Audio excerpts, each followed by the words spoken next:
ચાલો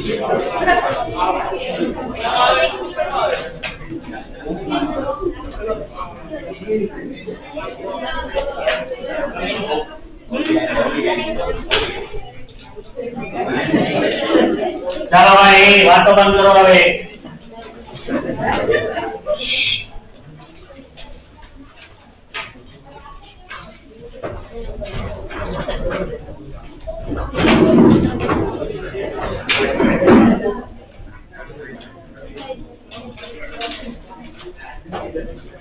પાછળ ઉકેલ્યા. હા હમણાં જગ્યા ઓલી કેમ ખાલી પડી હમણાં નતું કોઈ ભાઈ ખાલી છે સુરતમાં પ્રભોદેશમ વારકારી મૂકી થઈ તો તું આમ ગયો છે તું આગળ આવી જા. હા તને નહીં ભાઈ બોલો પાછળ થઈ 3 જણ છે નહીં.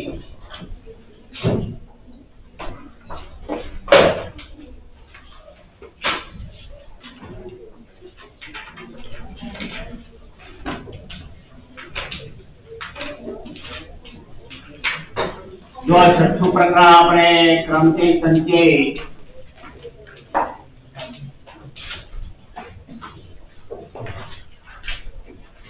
એમાં જો આપણે શરૂઆત જે કરી અને થિયરીમાં આપણે પ્રસ્તાવના છે થોડી ક્રમથી અને સંચયનો અર્થ બરાબર ગણતરીનો મૂળભૂત સિદ્ધાંત અને ક્રમથી અને સંચયનો અર્થ મેં તમને લખાવ્યો બરાબર.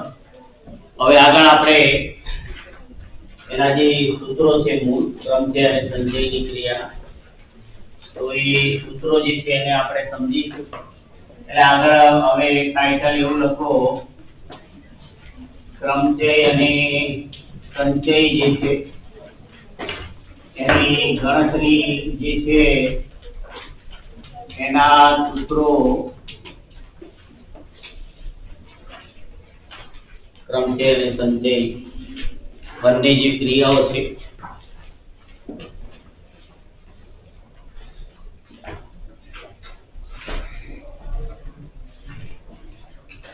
એટલે જો પહેલા આપણે ક્રમચયના સૂત્રોથી લખીએ. ક્રમચય એટલે કે ગોઠવણી જેને કહેવાય ગોઠવણી આપણે કહીએ છીએ એના સૂત્રો આપણે પહેલા લખીએ. એટલે જો સૌથી પહેલું આપણે આવશે ક્રમચયની અંદર ક્રમ ગુણી n એનો ખ્યાલ ક્રમ ગુણી n એ રીતે લખો. એટલે એને સંકેતમાં જુઓ n ફેક્ટોરિયલ આવી નિશાની જે હોય આપણે આશ્ચર્ય ચિહ્ન જેવી અને સંકેતમાં એ રીતે બતાવાય n ફેક્ટોરિયલ એને કહેવાય બરાબર. ધ્યાન રાખજો ક્રમ ગુણિત n એટલે n ફેક્ટોરિયલ એટલે શું કહેવાય કે કોઈ n જે સંખ્યા હોય n સંખ્યાનો ઉતરતા ક્રમમાં ગુણાકાર જે ચોક્કસ કોઈ સંખ્યા હોય એનો ઉતરતા ક્રમમાં ગુણાકાર એને ક્રમ ગુણિત n તરીકે ઓળખવામાં આવે છે બરાબર. દાખલા તરીકે આપણે એમ હોય કે 5 ફેક્ટોરિયલ n તરીકે આપણે માનો કે 5 લઈએ તો 5 ફેક્ટોરિયલ એમ કહેવાય. તો 5 નો ઉતરતા ક્રમમાં ગુણાકાર એટલે 5 ફેક્ટોરિયલ એટલે શું થાય 5 ગુણ્યા 4 ગુણ્યા 3 ગુણ્યા 2 ગુણ્યા 1 સુધી બરાબર. કારણ કે એના પછીની આપણે સંખ્યા લઈએ તો આપણો ગુણાકાર શૂન્ય થઈ જાય. એક પછી આપણે શૂન્ય આવે કે -1 આવે બરાબર. એટલે એ રીતે આપણે 5 ગુણ્યા 4 ગુણ્યા જુઓ 3 ગુણ્યા 2 ગુણ્યા 1 આમ એની કિંમત આપણે લખી હોય તો એ રીતે જુઓ 20 અને આ 60 120 બરાબર. એટલે 5 ફેક્ટોરિયલ ની કિંમત શું થાય 5 નો જે ઉતરતા ક્રમમાં ગુણાકાર છે એ રીતે 120 થાય બરાબર. એટલે n ફેક્ટોરિયલ નો ખ્યાલ જે છે આપણે હા તો કે આનો પેપર કોઈ ફેક્ટોરિયલ ગુજરાતીનો બરાબર very very sorry. Don't worry.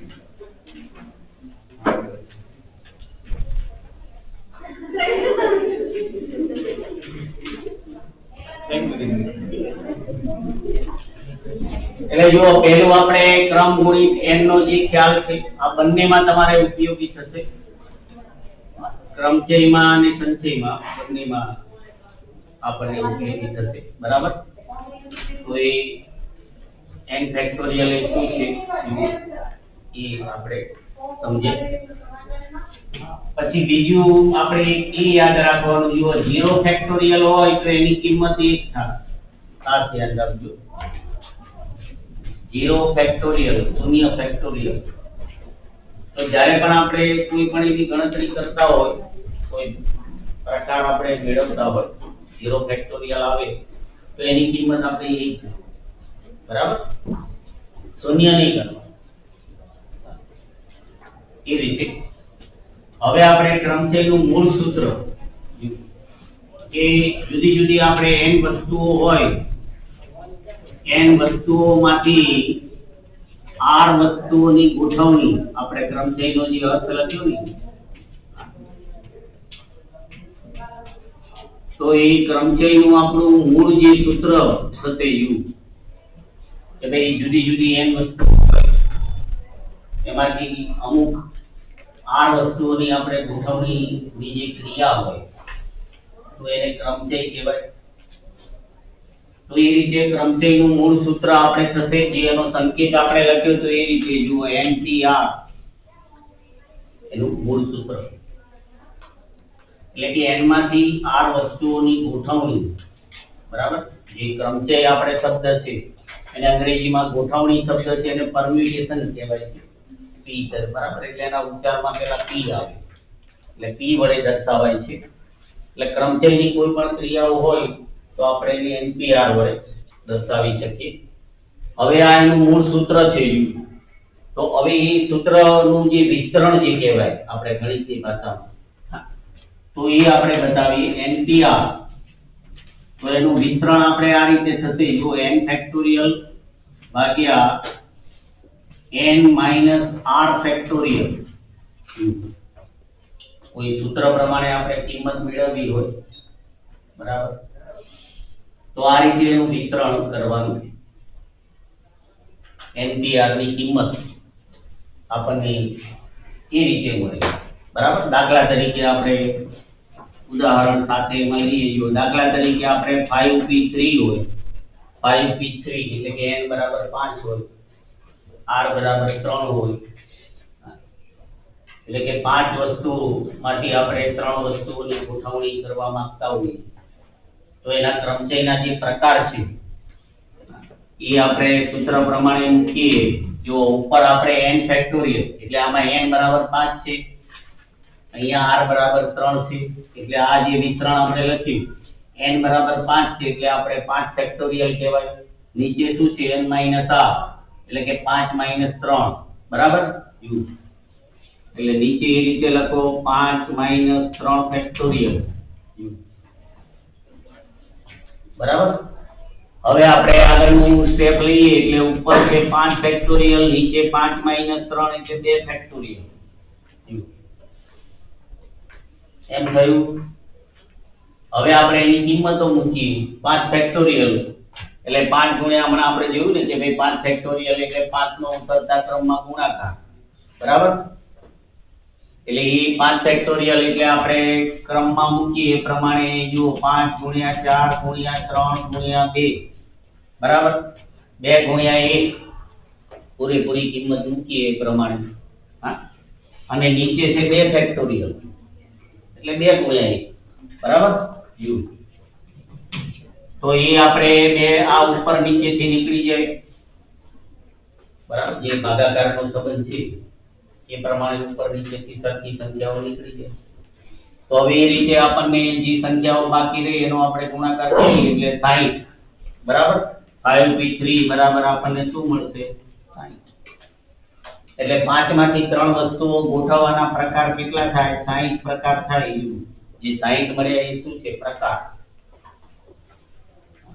5 માંથી 3 વસ્તુઓ આપણે જુદી જુદી રીતે ગોઠવવા માંગતા હોય તો એના 60 રીતે બરાબર આપણે એને જુદી જુદી રીતે ગોઠવી શકીએ બરાબર ગણિત જેવું કહે છે કે ભાઈ એના 60 રીતે તમે એને ગોઠવી શકો જુદી જુદી રીતે બરાબર એની જુદી જુદી રીતો છે પણ આપણને અમુક વાર આશ્ચર્ય થાય એટલી બધી રીતો હોય તો 60 રીતે ગોઠવી શકાય પણ આપણે એનો વાસ્તવિક અનુભવ કરવો હોય તો આપણે પછી એના વિકલ્પો મેળવી અને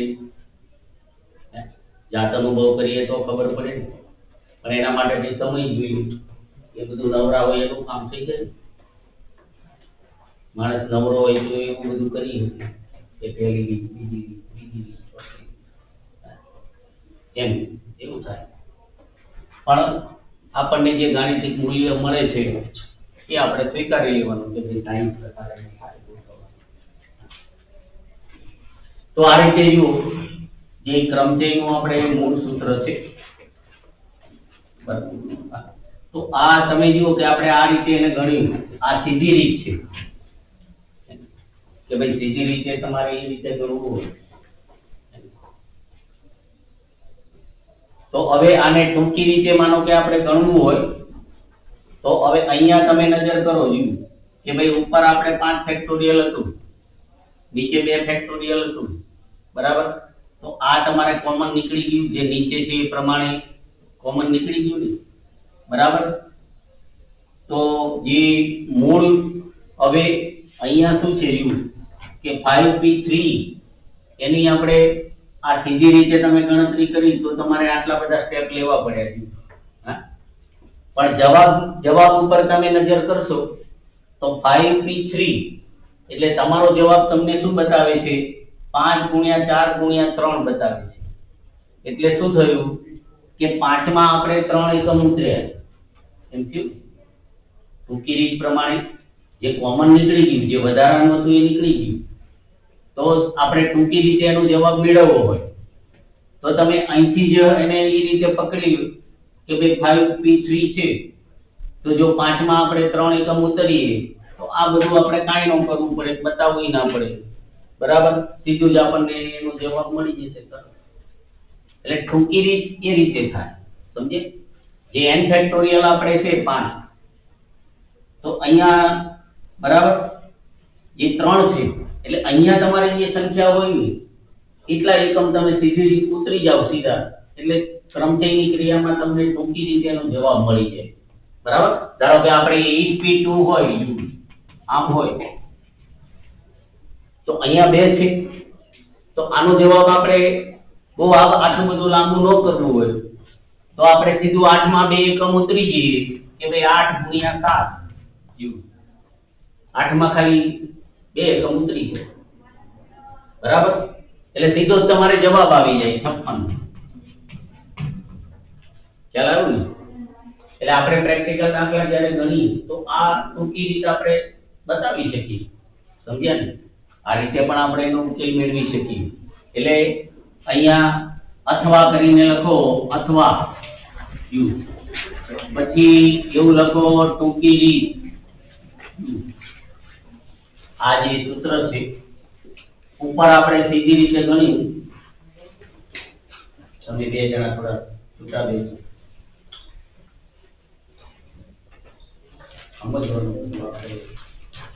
ભણવાનું નથી ક્યાં કેવી રીતે બેસવું એ પણ જીવનમાં શીખવા જેવું છે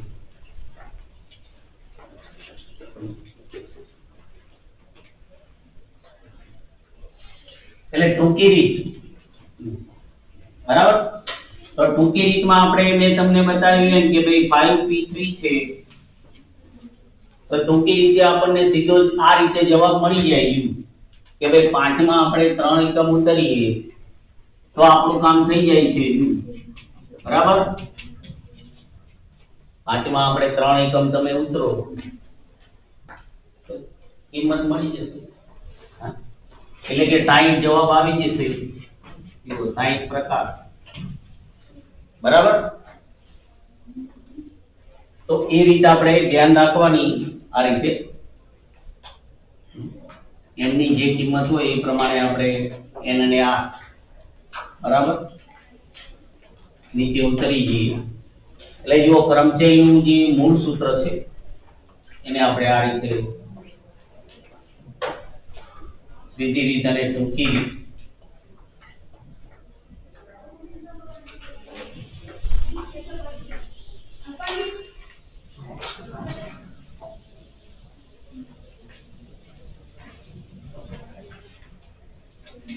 પછી આપણે આગળ ચોથું લખો સમ સ્વરૂપના ક્રમચયો. એવું લખો શબ્દ મથાળું એવું લખ્યું સમ સ્વરૂપના ક્રમચયો એટલે ક્રમચયની જગ્યાએ ક્રમચયો શબ્દ મૂક્યો બહુવચન એમ કરીને. બરાબર,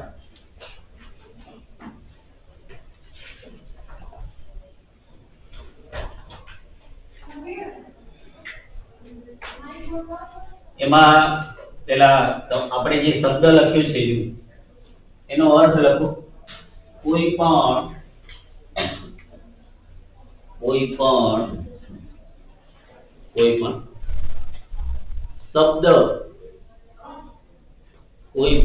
શબ્દની ગોઠવણીમાં એટલે કે એના ક્રમચયમાં કોઈ પણ શબ્દની ગોઠવણીમાં અમુક અક્ષરો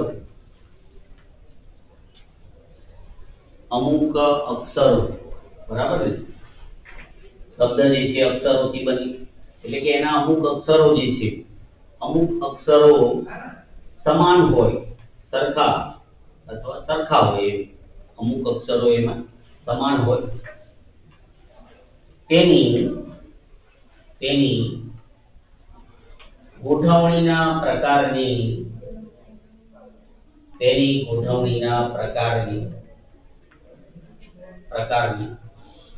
સમ સ્વરૂપના ક્રમચયો કહેવાય છે.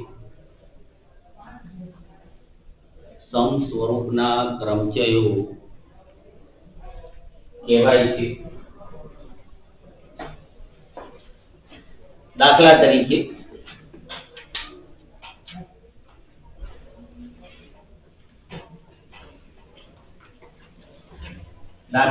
આપણે એવો શબ્દ લઈએ જો બુક, તો એમાં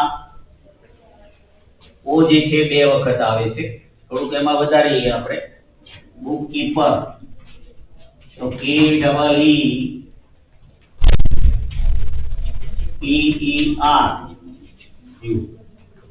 બરાબર, આપણે બુક કીપર આખો શબ્દ લીધો. તો એ રીતે આપણે એમાં અમુક અક્ષરો તમે જુઓ તે સમાન છે. ઓ બે વખત આવે છે, ઈ ત્રણ વખત આવે છે, બરાબર,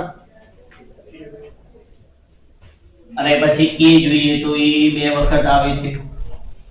ચાલો, તો એ રીતે આપણે જ્યારે આવી રીતે કોઈ એવો શબ્દ આપણે ગોઠવવાનો હોય, જ્યારે ખાસ કરીને ડિક્શનરીમાં તો આપણે જોઈએ તો શબ્દો બધા એબીસીડી પ્રમાણે ગોઠવેલા હોય છે.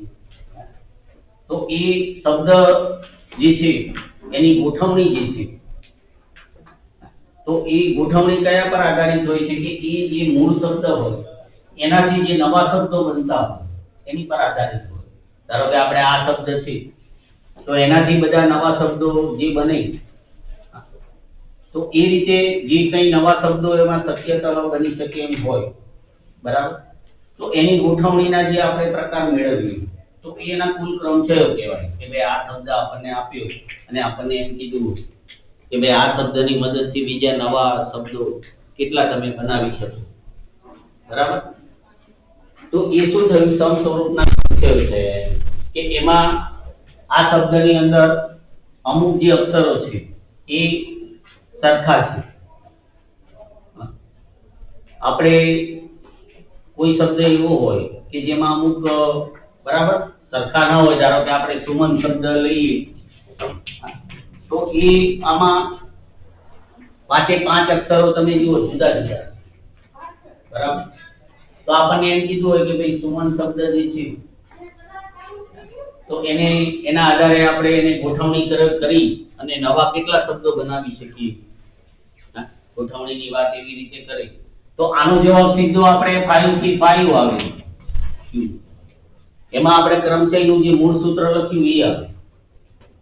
કેમ કે એમાં કોઈ અક્ષર જે છે એ બે વાર નથી આવતો, બધા અક્ષરો એક જ વાર આવે.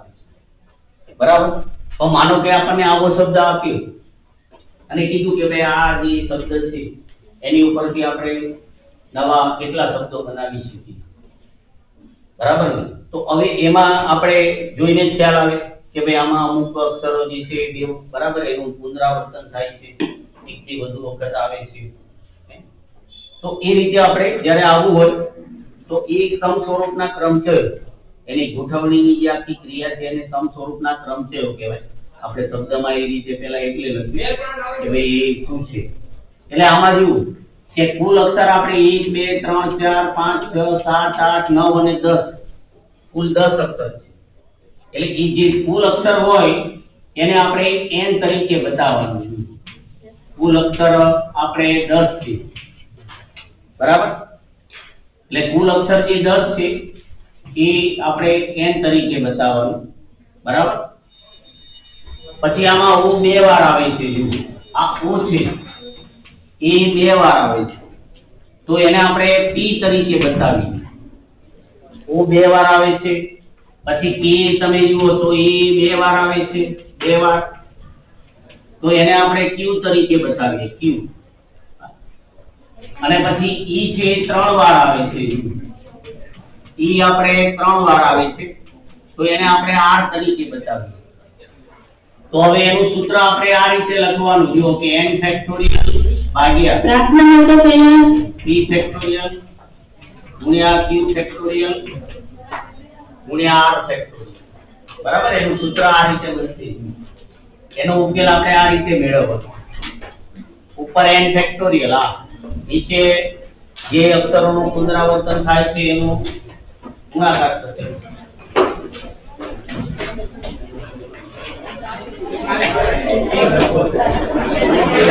થોડું બંધ રાખજો ચોકડીઓમાં.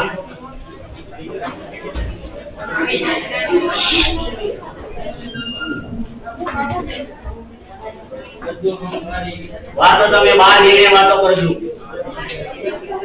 ત્યારે પાછા ઉભા નહીં રહે, ત્યારે કોઈ સામે નહીં જાય. તારી જગ્યાએ આવી જાવ એટલે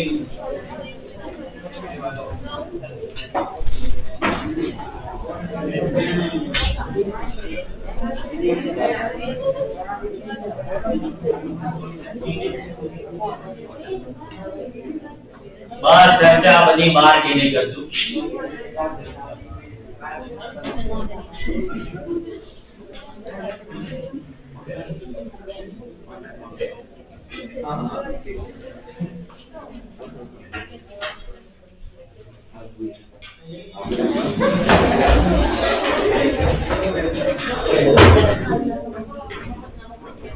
હે સર્વશક્તિમાન પ્રભુ, અમે હૃદયથી આપનો આભાર માનીએ છીએ. હે પ્રભુ, આજે અમે જે અભ્યાસ કર્યો તેને યાદ રાખવા અમને મદદરૂપ થાઓ.